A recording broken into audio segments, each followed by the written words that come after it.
Joe Hampton, Lincoln, Hampton Enterprises. Joe Hampton is owner and founder of Hampton Enterprises, which employs more than 60 people in Lincoln. A native of Chadron, he found an opportunity in Lincoln when he was a young man visiting his mother, who was hospitalized there. I came here as an electrician, so for something to do while she was in the hospital, I started visiting some of the electrical shops. And I found out that I could make 90 cents an hour and get paid overtime, where out in Chadron I was making 70 cents and no overtime.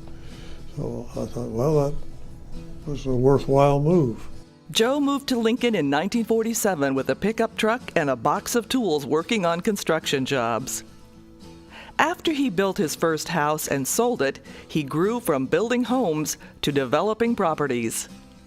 His first office park, Lincolnshire Square, is a model office and residential development. The firm has grown to building and developing commercial properties in Lincoln, including Williamsburg Village, Corporate Center, and Meadow Lane Shopping Center. When I bought Lincolnshire back in the early 60s, they said, well, Hampton don't know what he's doing. He went clear out on the edge of town, out on a county road, paid too much, never be successful. Well, the first year it took off pretty good. But in the next 5 years, I had 2 years where we didn't sell anything. And you got to be prepared to ride through those cycles. And I got to take a high level of pride in Williamsburg. That's probably the largest first totally planned subdivision in Lincoln. He also believes people are critical to a successful enterprise. To hire good people, to listen to them, but you don't always do everything that they think you should, but you listen to the best thoughts they have, and then you start to formulate a decision. Hampton served 2 terms on the Lincoln City Council and has been actively involved in state and civic economic development efforts. He ran for city council when he heard that the city would not be extending utilities to a potential large business in East Lincoln. How can we allow that to happen? Where are we going to provide good paying jobs? Which everybody said, oh, we need good paying jobs. And yet when that opportunity was available, we shut the door. And that got me motivated. He's most proud of his work on the council to relocate a sustainable landfill for the city and helping extend and enlarge the city water system. And that's one of our great economic tools today. We can compete across the country with people on quality water at a realistic rate. Throughout his career, Hampton has strongly believed in his community's future and sees even more opportunities ahead. If they're going to come back, they have to have something to come back to. And the most positive thing that's occurred in my memory is the acquisition of that fairgrounds area. In its close proximity to the campus, it's the most promising thing I've seen in 60 years.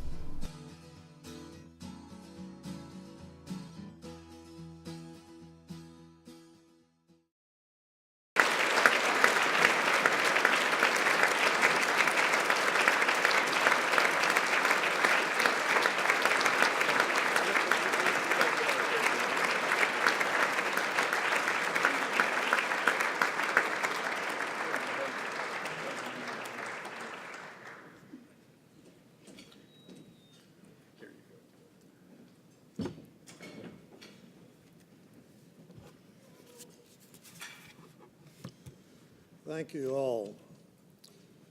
At 85 years old, and I'm not old anymore, I'm just experienced. I never thought I would see this century some many years ago, or be on a podium such as this honored group of people.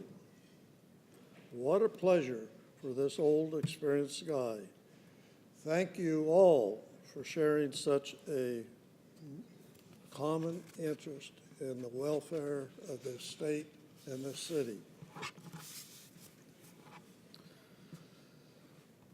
I'll reminisce a little.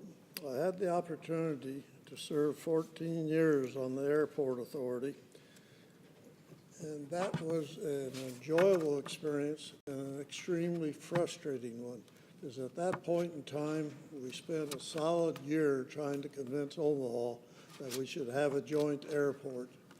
But I still remember Art Store's parting words. It's always a pleasure to have lunch with you guys. Come up anytime. But when we decide to do something, we'll let you know.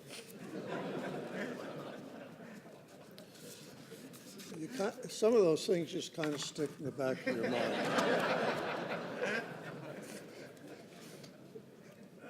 I might be a little facetious and out of line here, but someday we're going to get along with the state of Omaha.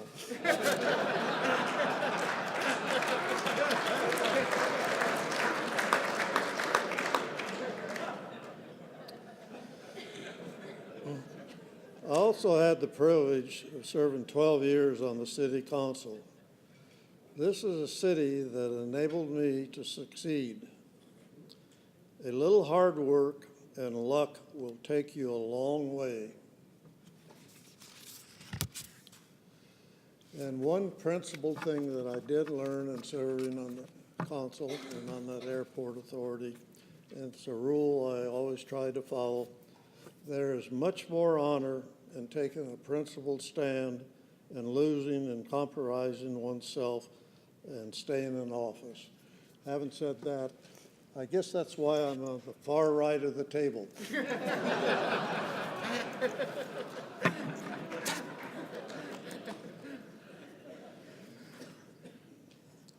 There's one thing I do regret. I sure wish I could have met Abe Baker. I think we had a lot of great commonality.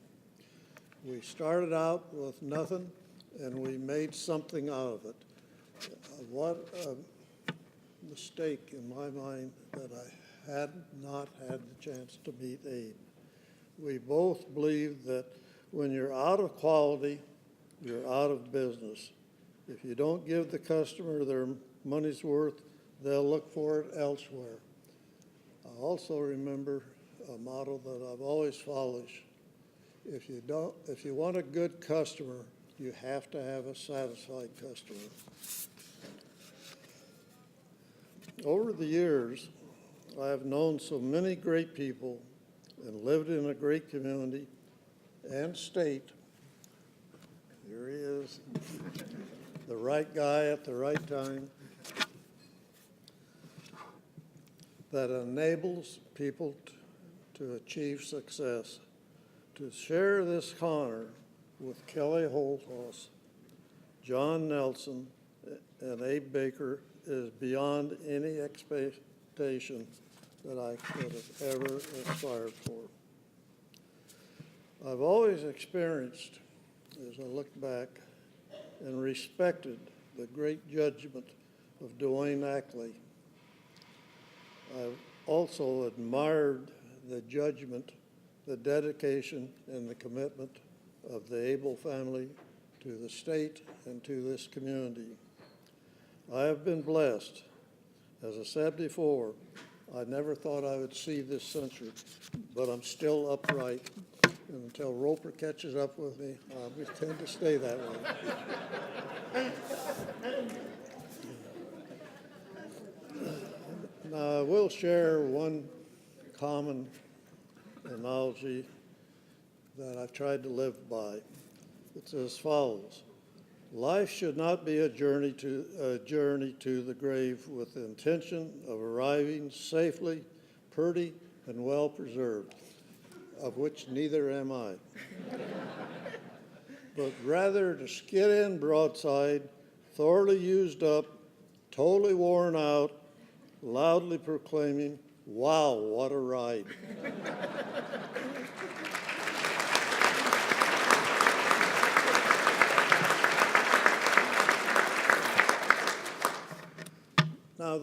reason I'm up here is because this group over here at this table, they make me look good. Stand up, folks.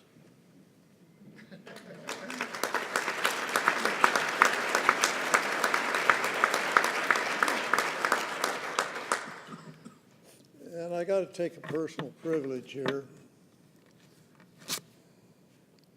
My daughter Lori is here. She participates in the business sometimes.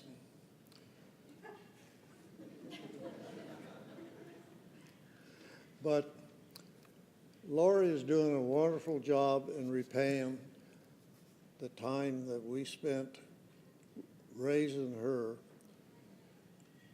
taking care of her, and hopefully she doesn't have to wind up taking care of us where we first started out with her. She could sometimes make a mess. Thank you all. I turned around, I saw Mark LeBaron. His dad was an innovator. He also was one of my great friends. We used to conspire against the left as much as we possibly could. But thank God for Dale. He created Mark, who's a remarkable success. I only wish Dale was here. I'm sure if he's up above, he's down looking extremely proud. Thank you.